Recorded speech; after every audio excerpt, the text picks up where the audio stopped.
To understand viral behavior, we have to look past the scale of human tissue and individual cells, descending into the nanometer range, where one unit is just 1/1000th of a meter.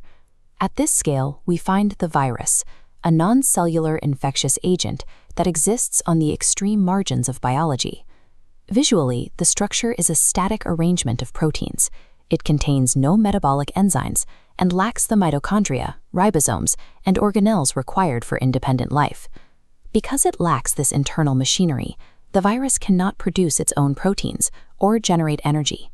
This state defines them as obligate intracellular parasites, entities that are functionally inert until they find a host. This creates a biological contradiction. While essentially dead outside a living cell, viruses become capable of rapid replication once they gain access to a host's internal systems.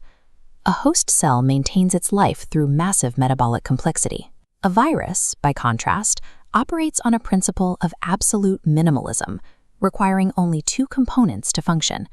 First, it requires a genetic payload, a set of instructions for building more viruses.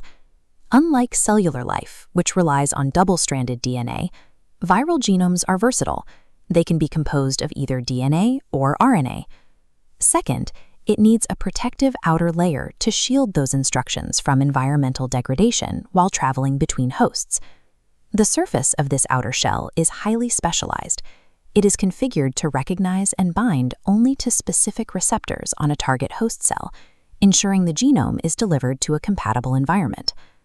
By stripping away all independent metabolic functions, the virus becomes a purely mechanical vehicle designed to transport a genetic blueprint into a target.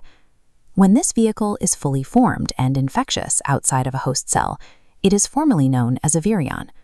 We can visualize this by building a virion from the center out. We start with the core, a single or double-stranded genetic sequence. To protect this sequence, the virus assembles a protein coat called a capsid. The individual protein subunits that make up this coat are known as capsomeres. Capsomeres self-assemble in repeating patterns. This modular approach allows the virus to build a robust enclosure while using very little genetic space to code for the structural proteins. The specific arrangement and geometry of these capsomeres determine the final shape of the entire virion. The capsid represents a refined engineering strategy, a modular armor built from repeating blocks. Based on the shape of their capsomeres, viral capsids typically take one of several distinct geometric forms. In the helical morphology, capsomeres link together to form a continuous spiraling tube or rod, as seen here in the tobacco mosaic virus. The viral RNA is coiled directly within the hollow interior of this tube. Another primary form is the icosahedral morphology, a symmetrical polyhedron. The adenovirus is a classic example of this 20-sided structure, utilizing projecting spikes to interface with host membranes. This icosahedral shape is frequent in nature because it allows for the maximum internal volume for the genome using the minimum amount of protein. Whether they form tubes or polyhedrons, these geometries are structural solutions to the problem of packaging genetic material. A third morphology is seen in enveloped viruses, which hide their capsid inside an additional outer layer. This outer membrane is actually taken from the host cell.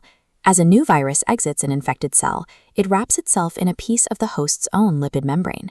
Both the influenza virus and the human immunodeficiency virus use these stolen envelopes to navigate the human body. Finally, complex viruses combine multiple geometries. This bacteriophage possesses an icosahedral head and a helical tail. It functions like a biological syringe, using its tail fibers to land on a bacterium and its sheath to inject DNA through the cell wall.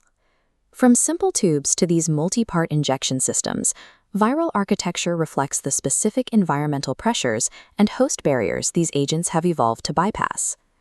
Classifying these entities is difficult. Because viruses do not share universal genes, they cannot be organized into a standard phylogenetic tree of life, like bacteria or animals. In the early 1970s, virologist David Baltimore realized that categorizing viruses by their physical appearance alone didn't explain how they actually functioned. He developed a system that groups viruses by their internal mechanics, their specific genome type, and their method of replication. The Baltimore classification system organizes viruses into 7 distinct classes. Classes 1 through 3 include standard DNA and RNA viruses that use relatively direct pathways to commandeer host machinery. Classes V and 7 are more complex, requiring a reverse transcription step where RNA is used to create a DNA intermediate during the life cycle.